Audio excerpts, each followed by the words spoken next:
ইসরায়েলের প্রধানমন্ত্রী Benjamin Netanyahu আহত বা নিহত হয়েছে, এই গুজব সম্প্রতি সোশ্যাল মিডিয়ায় ভাইরাল হয়েছে। কিন্তু সত্যি কি তাই?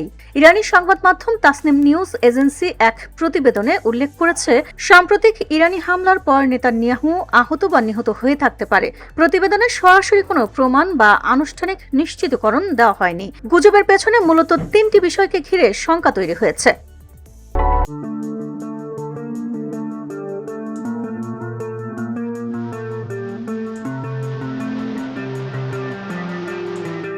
প্রথমত, সাম্প্রতিক সময়ে নেতানিয়াহুর নতুন কোনো ভিডিও বা জনসম্মুখে উপস্থিতি দেখা যায়নি। দ্বিতীয়ত, তার বাসভবনের নিরাপত্তা ব্যবস্থা আরও জোরদার করা হয়েছে। তৃতীয়ত, কিছু নির্ধারিত কূটনৈতিক সফর স্থগিত করা হয়েছে।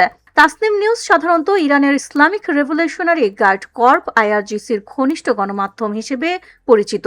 যুক্তরাষ্ট্রের ট্রেজারি বিভাগীয় তাদের আইআরজিসির সংশ্লিষ্ট হিসেবে তালিকাভুক্ত করেছে। অন্যদিকে ইসরায়েলি সংবাদ মাধ্যম দ্য জেরুজালেম পোস্টে জানিয়েছে, নেতানিয়াহুর মৃত্যু বা আহত হওয়ার দাবির পক্ষে এখনো পর্যন্ত কোনো নির্ভরযোগ্য তথ্য নেই। নিরাপত্তাজনিত কারণে অনেক সময় শীর্ষ নেতাদের জনসম্মুখে কম দেখানো হয়।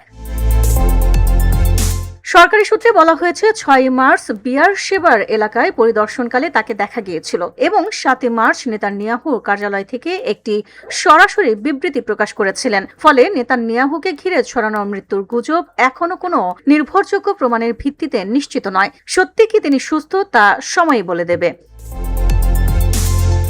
VOD Bangla news desk.